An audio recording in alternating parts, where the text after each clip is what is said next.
Hello viewers.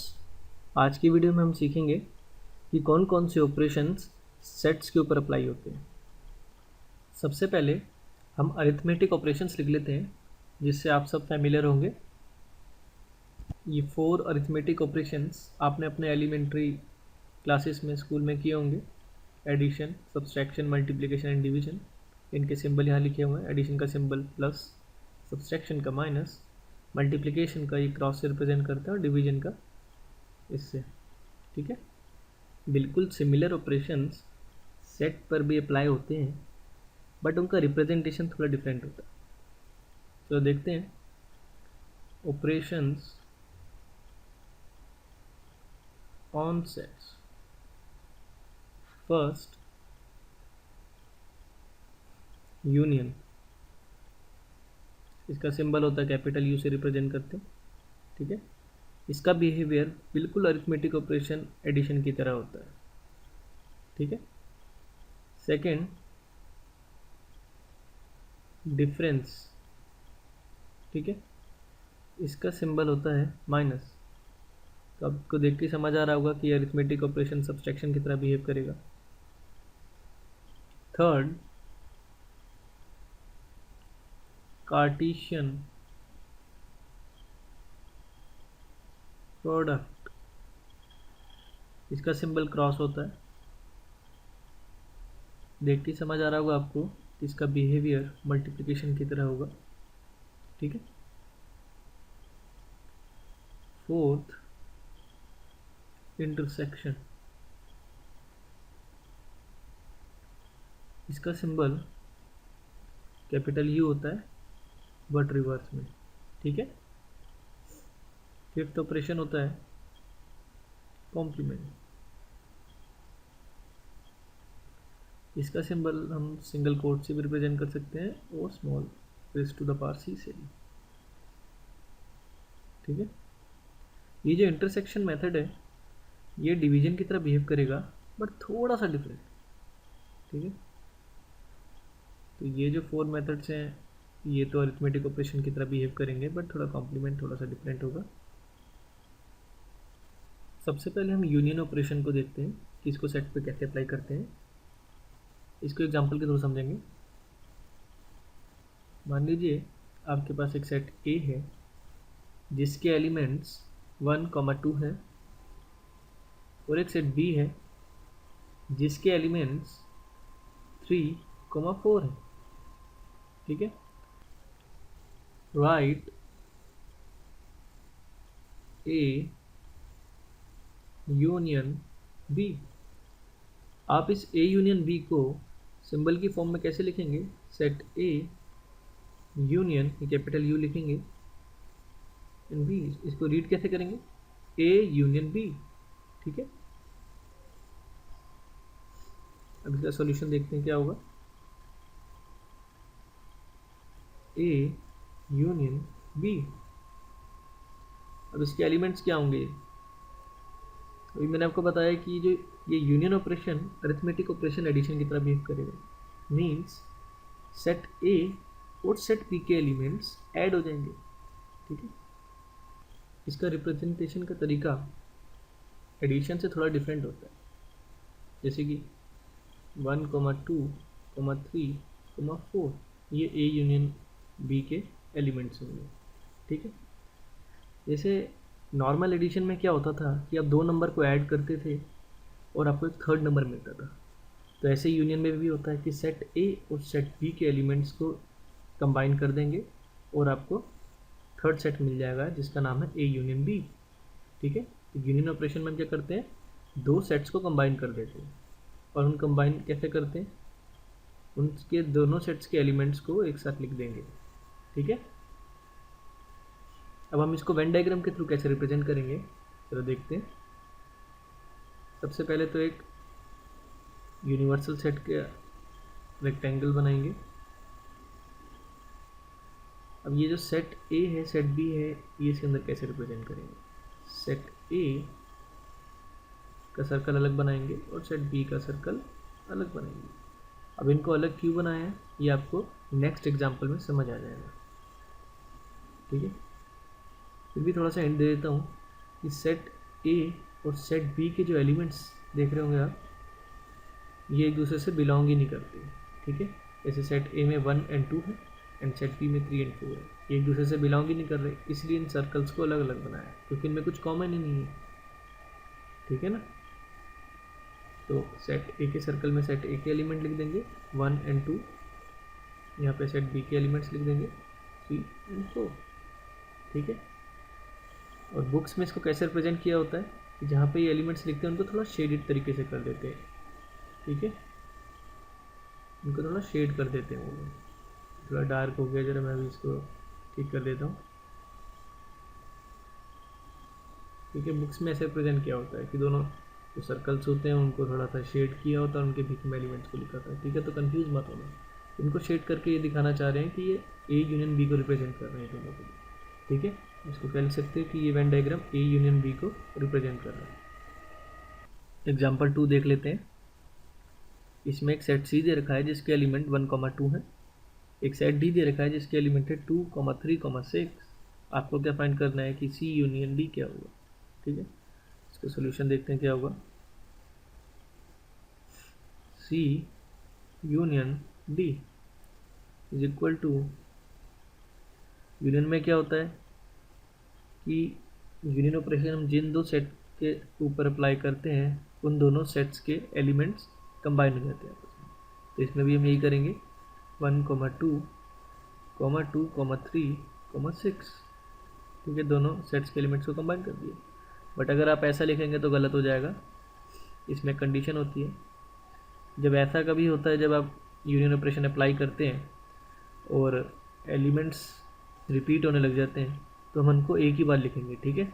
जैसे कि यहाँ पे 2 रिपीट हो रहा है 2 टाइम्स, इसको हम एक ही बार लिखेंगे, ठीक है। 3, 6, ये आपका करेक्ट आंसर है। अगर आपका 2 यहाँ पे 4 टाइम्स भी आ रहा होता तो भी हम उसको एक ही बार लिखते, ठीक है ना। तो अभी हम इसको देखते हैं कि वेन डायग्राम से कैसे रिप्रेजेंट करेंगे इसको सी यूनियन डी को। सबसे पहले हम एक यूनिवर्सल सेट के लिए रेक्टेंगल बना लेंगे, ठीक है। ये जो रेक्टेंगल आपका यूनिवर्सल सेट को रिप्रेजेंट कर रहा है, और एक सर्कल बनाएंगे जो सेट सी को रिप्रेजेंट करेगा, ठीक है।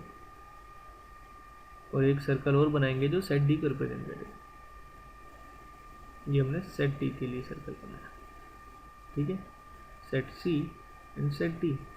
अगर आपने देखा हो तो यहाँ पे प्रीवियस क्वेश्चन से थोड़ा अलग है कि सेट सी और सेट डी के जो सर्कल्स हैं ये आपस में इंटरसेक्ट हो रहे हैं, ठीक है। ऐसा क्यों हो रहा है?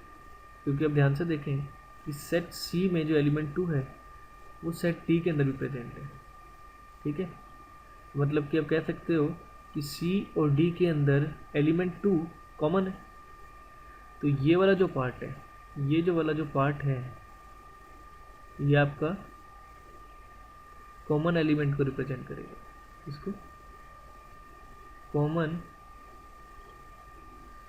एलिमेंट रीजन, ठीक है। जितने भी एलिमेंट्स कॉमन होंगे सेट सी और सेट डी के अंदर वो इस रीजन में आएंगे, ठीक है। जैसे 2 आ रहा है तो आप यहाँ पे लिख देंगे 2, ठीक है, इस रीजन में लिख देंगे। तो इस वाले पोर्शन में सी के सिर्फ वही एलिमेंट्स आएंगे जो सेट डी के अंदर प्रेजेंट नहीं है, जैसे कि 1। और ऐसे ही जो रिमेनिंग बचा डी का पोर्शन, यहाँ पे सिर्फ वही वाला एलिमेंट्स आएंगे जो कि सेट सी में प्रेजेंट नहीं है, ठीक है, जैसे कि 3 and 6, ठीक है। और ये दोनों सर्कल क्या रिप्रेजेंट कर रहे हैं? सी यूनियन डी, ठीक है। अब हम कुछ प्रॉपर्टीज़ देख लेते हैं यूनियन ऑपरेशन की, जो कि बहुत यूज़फुल होंगी इसकी प्रॉब्लम सॉल्व करने के लिए। जैसे कि commutative law, A union B equal होगा बी यूनियन की, associative law of identity A union phi, यानी कि अगर आप किसी भी सेट का यूनियन करेंगे नल सेट के साथ तो आपको अगेन वही सेट मिलेगा, ठीक है। इंडेम्पोटेंट लॉ, इसमें क्या होगा, अगर आप सेम सेट का यूनियन करेंगे यानी कि सेट ए के साथ ही यूनियन करेंगे तो आपको अगेन सेट ए ही मिलेगा, ठीक है। फिर प्रॉपर्टी है कि यूनिवर्सल सेट का अगर यूनियन करेंगे सेट ए के साथ तो आपको अगेन यूनिवर्सल सेट ही मिलेगा, ठीक है, आप ये 5 यूज़फुल प्रॉपर्टी को यूज़ करके काफ़ी सारी प्रॉब्लम्स को डायरेक्टली कर सकते हैं, ठीक है ना। अब हम डिफरेंस ऑपरेशन को देखते हैं, इसको कैसे सेट पे अप्लाई करते हैं। इसका सिंबल माइनस होता है, ठीक है। इसको एग्जांपल के थ्रू समझेंगे हम। मान लीजिए आपके पास एक सेट ए है जिसके एलिमेंट्स हैं 1, 2, 3, 4।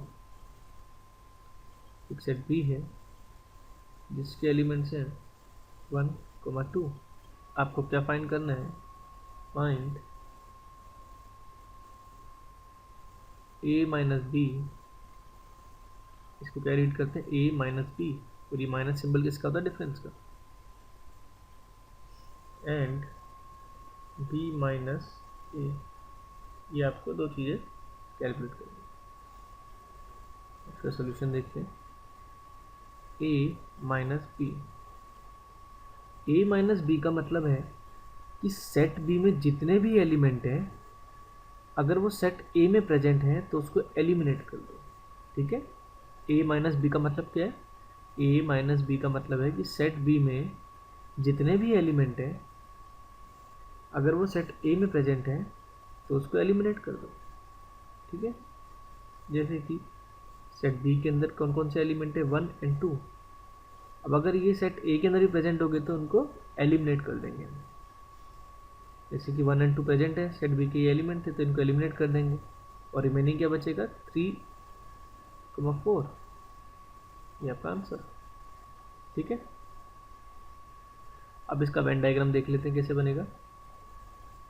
सबसे पहले यूनिवर्सल सेट के लिए हम रेक्टेंगल ड्रॉ करेंगे, ठीक है, और सेट ए और सेट बी के लिए सर्कल ड्रॉ करेंगे। इन दोनों को इंटरसेक्ट इसलिए किया है, सेट ए और सेट बी को, क्योंकि इनके अंदर 1 और 2 एलिमेंट्स दोनों के अंदर प्रेजेंट है, यानी कि कॉमन है। तो कॉमन वाला रीजन ये होता है, यहाँ लिख दिया। और सेट ए में ऐसे एलिमेंट है जो सेट बी में प्रेजेंट नहीं है, जैसे कि 3 और 4, ठीक है।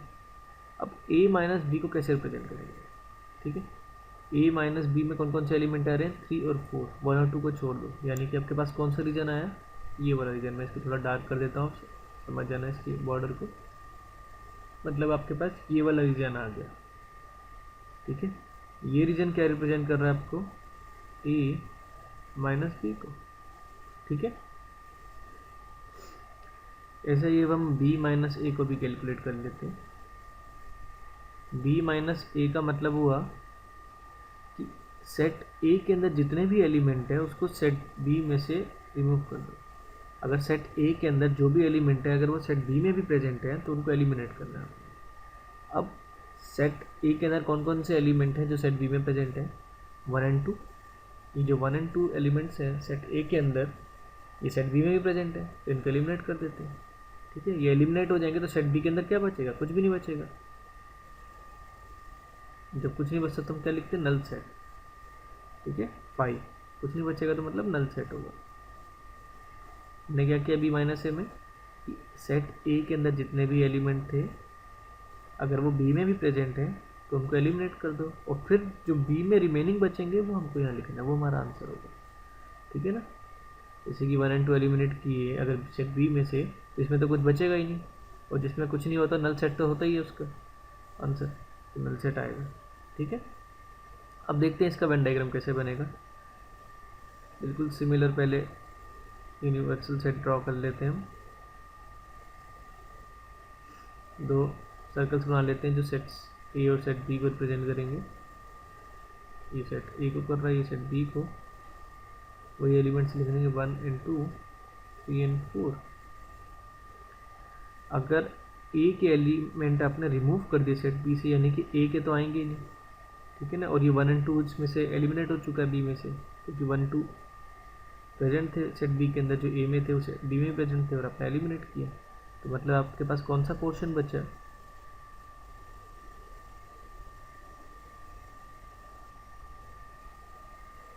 मतलब आपके पास ये वाला पोर्शन बचा, और यहाँ इसमें ये बिल्कुल एम्प्टी है, इसलिए बी माइनस ए का आंसर क्या आया, नल सेट, ठीक है, ये बहुत इजी था ये ऑपरेशन सेट का। अब नेक्स्ट ऑपरेशन डिस्कस करते हैं।